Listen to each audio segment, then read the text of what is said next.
जय राम, जय सिया राम, जय हो बागेश्वर धाम सरकार। तो आज की जो कहानी है मोर मोरनी की कहानी है। मोर मोरनी ये बहुत ही प्रेरणादायक कहानी, बहुत ही ज्ञानवर्धक कहानी है। और खास तरीके से यह कहानी उन लोगों के लिए है जो भी मनुष्य, जो भी स्त्री या पुरुष एकादशी का व्रत या उपवास करते हैं, उन लोगों के लिए यह कहानी सुनना बहुत ही जरूरतमंद है। अगर जो भी मनुष्य इस कहानी को पूरा सुन लेता तो उसके सभी पापों से मुक्ति मिल जाती, हर प्रकार के कष्ट से मुक्ति मिल जाती है और उसे कुछ न कुछ पुण्य जरूर ही मिलते हैं। लेकिन जो भी मनुष्य इस कहानी को आधा अधूरा सुनता, पूरा नहीं सुनता, वो पाप का भागीदारी होता। तो मैं नहीं चाहता हूँ कि आप जो है पाप के भागीदारी हो। इस वजह से आप इस कहानी को भगवान विष्णु की जो महिमा है, वो नर नारायण की जो महिमा है, आप उनकी महिमा को पूरा सुने कि क्या कैसे उनकी कृपा निराली होती है और कैसे एकादशी का व्रत का उपवास शुरू हुआ। मोर मोरनी की एक जंगल में मोर मोरनी रहते थे, बड़े ही खुशी से रहते थे, उनको किसी प्रकार का कोई कष्ट नहीं था। लेकिन उस जंगल में बहुत ही कम पक्षी रहते थे, बस वही मोर मोरनी जो बड़े पंछियों में देखा जाए तो वही दोनों रहते थे।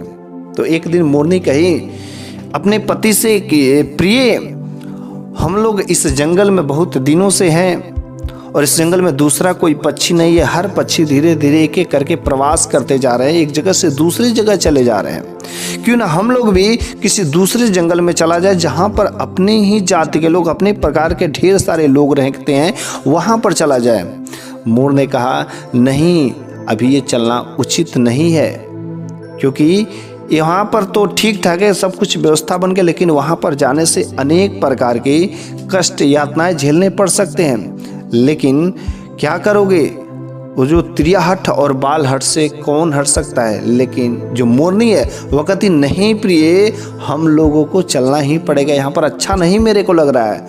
मोरनी के बार बार कहने पर मोर और मोरनी दूसरे जंगल में चले जाते हैं। उस जंगल के जाते हैं जहाँ पर बगल के ही एक नगर में एक राजा का नगर रहता है। और जो राजा बहुत ही ज्ञानी था, वह राजा सभी प्रकार के चिड़ियाओं को, जानवरों को, सभी प्राणियों की भाषा को समझ सकता था, सुन सकता था। उसे गुरु शास्त्र का ज्ञान था ताकि वह सभी प्रकार के प्राणियों का आवाज सुन सकता था, समझ सकता था। एक बार वह राजा थाली में खाना खा रहा था, तो जब वो खाना खा रहा था तो चावल के एक आध दो दाने जमीन पर गिर जाते हैं। जैसे ही जमीन पर गिर जाते हैं तब तक एक चींटा आता है और उस चावल के दाने को उठा करके लेकर के जाता है। जब जाता है तब तक रास्ते में उसकी जो पत्नी चींटी रहती आ जाती है और कहती है कि देखो, मुझे ये चावल के दाने दे दो, तुम जाओ फिर से दूसरा लेते आओ। चींटा कहता नहीं, मैं नहीं जाऊंगा, अब राजा शायद मुझे देख लेगा तो शायद मेरे को मार देगा, इस वजह से मैं नहीं जाऊंगा। लेकिन चींटी कहती नहीं नहीं, आप जाइए ना, फिर से मेरे के लिए एक और चावल का दाना लाइए ना। चींटा कहता नहीं, अब नहीं जाएंगे। लेकिन चींटी बार बार जिद पे आ जाती है। चींटी के बार बार जिद के आने पर चींटा जाता है चावल के फिर से दाने लाने के लिए। तब तक ये राजा पूरा कारनामा देखता है, जैसे कारनामा देखता रहता है कि चींटा चींटी क्या बात करे, सब समझता है उसे। चींटा कुछ दूर आता है लेकिन रास्ते में से घूम करके ही चला जाता है फिर से चींटी के पास। चींटी कहती है क्यों घूम के चले आए जी। चींटा कहता है कि नहीं, राजा जी शायद मार देंगे, इस बार अगर हम खाना खाने गए या चावल के दाने उठाने गए तो एक बार कहती है अपने पैरों तले या हाथों तले से कुचल देंगे और तुरंत हम मर जाएंगे। तब तक ये चींटा राजा की तरफ जब ध्यान देता है तो चींटा कहता है कि देखो, शायद राजा हम लोगों की बातों को समझ रहे, सुन रहे हैं, देखो शायद हम लोगों को मार सकते हैं। इस वजह से चींटा और चींटी वहां से भाग जाते हैं। लेकिन जब ये बात राजा सुनता है तब तक ठठा के खूब जोरदार हंसता है। जैसे खूब जोरदार हंसता है तब तक रानी किचन में काम कर रहे थे। रानी कहती है क्या हुआ जी, आखिर क्यों इतने जोर से हंस रहे हैं। राजा ने कहा नहीं नहीं, कुछ नहीं बात है, ऐसी कोई बात नहीं है। रानी कहती नहीं नहीं नहीं, जरूर कुछ आपने पाया है, कुछ सुना है जिसका वजह से आपने इतना जोर से हंसा है। लेकिन राजा कहता है नहीं नहीं नहीं प्रिय, कोई ऐसी बात नहीं, बस वैसे मन किया तो हंस दिया। रानी जिद पर आ जाती, नहीं, यदि आप मुझसे प्रेम करते हो, सच्चा प्रेम करती हैं तो आपको मुझे बतानी ही पड़ेगी क्यों हंसी। राजा ने कहा नहीं, ऐसी कोई बात नहीं है। राजा ये जानता था कि यदि मैं ये बात मैं किसी दूसरी को बता देता हूं तो मैं पत्थर का हो जाऊंगा। इस वजह से रानी से कहा कि नहीं प्रिय, कोई ऐसी बात नहीं, मैं तुमसे बहुत प्रेम करता हूं, लेकिन मेरे को क्या मैं हंस नहीं सकता हूं क्या? रानी कहती नहीं, आप हंस सकते हैं, लेकिन मंद मंद मुस्काते हैं। अब जोर से ठहाका लगा के क्यों हंसा? कुछ ना कुछ बात जरूर है। रानी जिद पर आ जाती है, क्या करे? राजा अपनी पत्नी के हट पर आ जाते हैं, कहते कि ठीक है, लेकिन एक बात जान लो कि यदि मैं बता दूंगा तो बहुत गड़बड़ काम हो जाएगा, तुम बाद में पछताओगे। रानी कहती है यदि अभी तो कह रहे थे अब कोई कुछ बात नहीं है, अब कह रहे हैं कि अगर तुम जान जाओगी, अगर कोई बात नहीं रहता तो कैसे बात करते? आप मुझसे जरूर कुछ छुपा रहे, जल्दी बताइए क्या करें।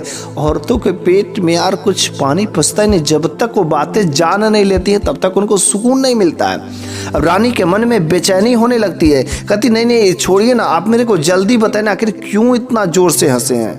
राजा कहते हैं बार बार अपनी प्रिय रानी से, प्रिय देखो यदि मैं तुम्हें बता दूंगा तो तुम्हें बहुत ही पछताना पड़ेगा।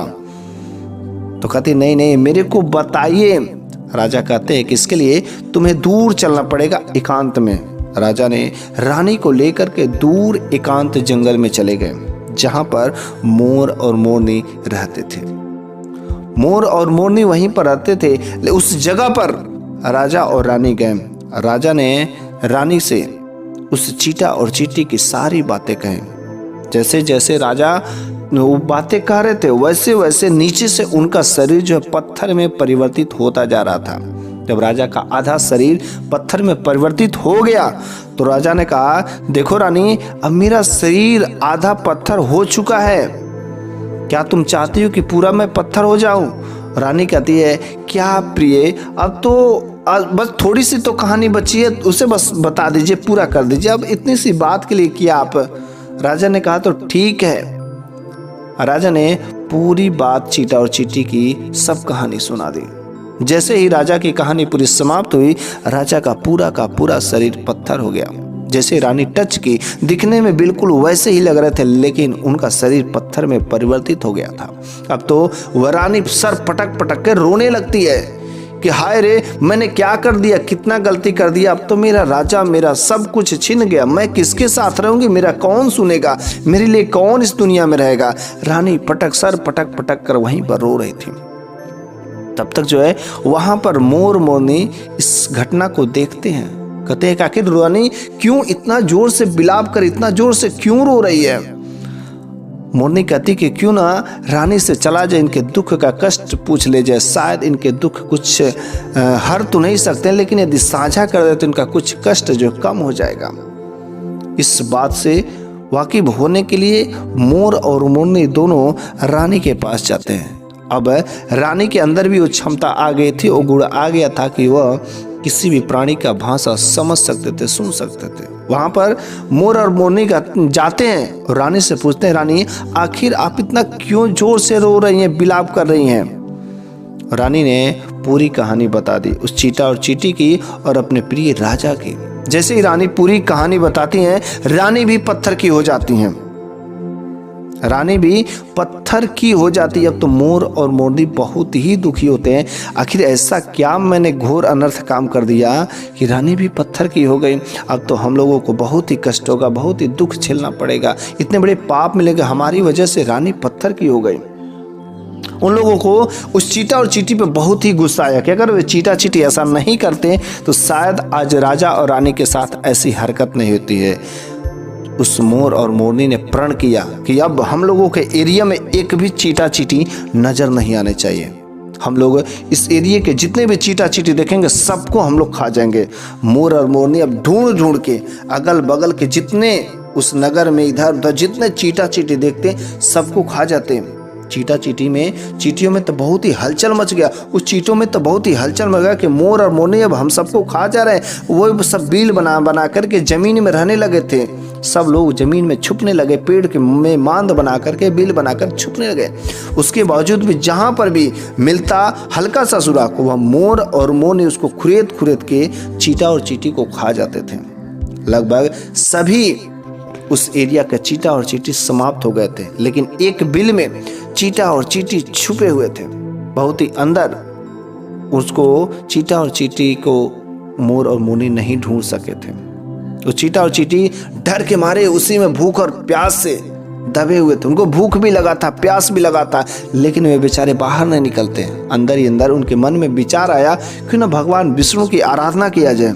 और चीटा और चींटी सच्चे मन से भगवान विष्णु की आराधना करने लगते हैं। कई दिनों की आराधना करने के बाद भगवान विष्णु प्रसन्न हो जाते हैं।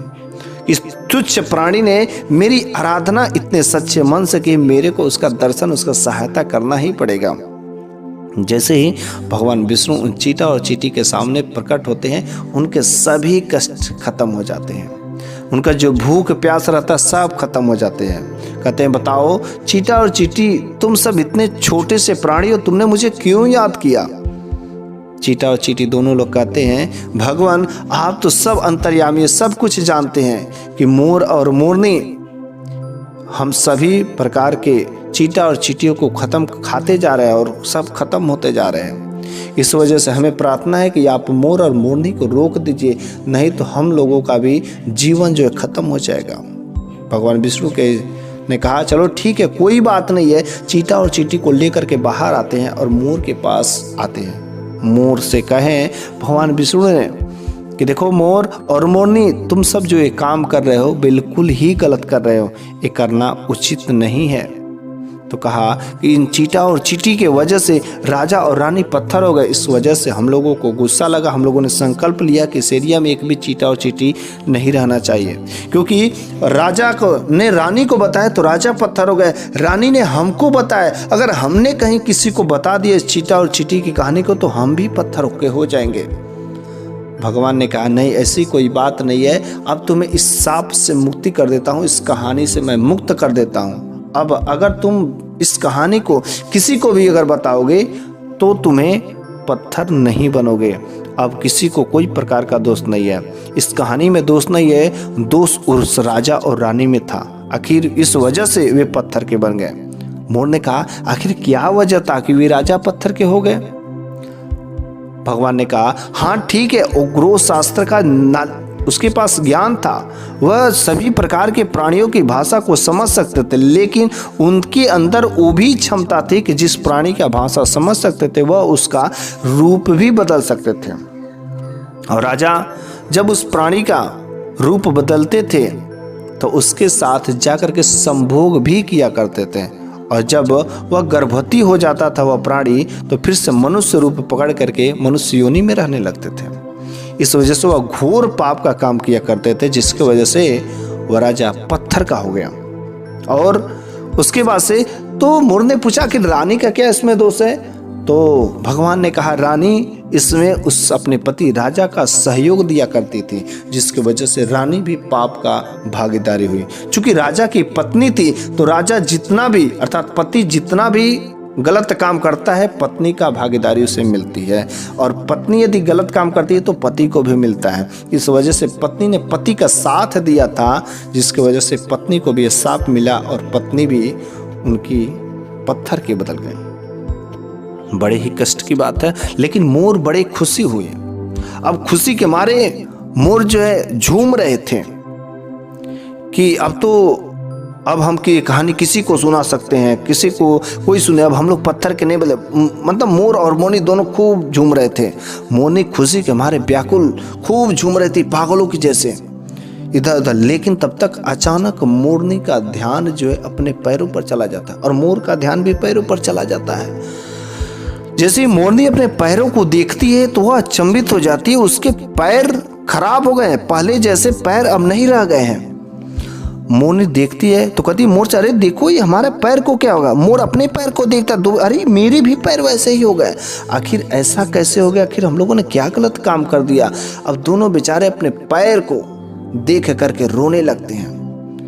मोरनी बेचारी अपने पैर को देख करके कष्ट में विलाप करती है, रोती है कि आखिर मेरे पैरों को क्या हो गया। लेकिन बेचारा मोर, जब मोरनी रोती तो कहता, समझाता उसको कि मत रो, जो हो गया होना ही है। लेकिन मोरनी को संतोष नहीं होता। जब जब मोरनी रोती थी तो उसके आंख से आंसू टपकते थे। जब आंख से आंसू टपकते थे तो मोर उसे रोकता था अपने चोंच में लेकर के, लेकिन कितने आंसुओं को वह लेकर के रोकेगा। वह धीरे धीरे पेट में भी चला जाता था।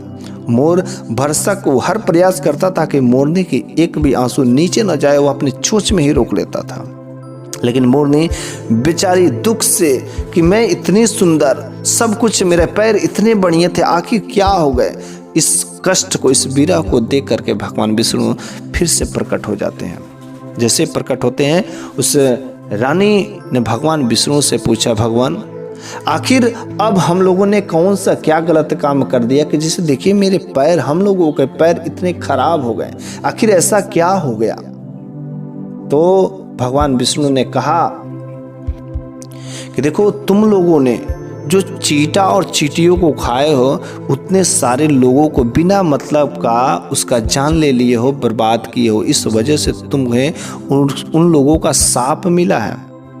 अब धीरे धीरे तुम लोगों का एक समय ऐसा भी आएगा, मैं वहां पर संकेत दूंगा, उस दिन तुम व्रत और उपवास कर लेना। उस दिन तुम्हारे सारे के सारे कष्ट जो है खत्म हो जाएंगे, तुम्हारे पैर पहले जैसे हो जाएंगे। इसी वजह से जो भी प्राणी चींटा और चींटी को खाते हैं उसके शरीर पर अनेक प्रकार के कष्ट होते हैं। जैसे सांप होते हैं, वे लोग क्या करते हैं कि कीड़ा मकोड़ों को, चींटा चींटी को खाते हैं, जिसकी वजह से सांप जो अपना कवर छोड़ता है, अपने शरीर की वर्दी निकालता है और उन्हें कष्ट होते हैं उस समय। तो कभी भी छोटे छोटे प्राणियों का शिकार नहीं करना चाहिए, नहीं मारना चाहिए। लेकिन उधर राजा और रानी पत्थरों का हो गए थे।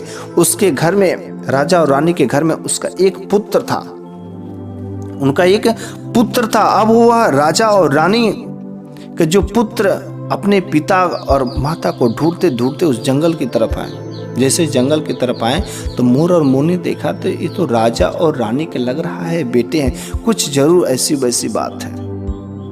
तो राजा का पुत्र ने जैसे अपने पिता को देखा और अपनी माता को देखा कि दोनों पत्थर के हो गए, ये तो बड़ी अचंभित हो गए। अब बेचारे बड़े ही कष्ट में अपने माता और पिता को देख करके वह राजा का पुत्र रोने लगता है, विलाप करने लगता है। यह घटना को देख करके मोर और मोरनी भी विलाप करने लगती हैं कि आखिर जब दुख देखता है कोई तो दुख में दुख ही आते लगते हैं। उसी समय अचानक एक साधु बाबा विष पकड़ करके आते हैं।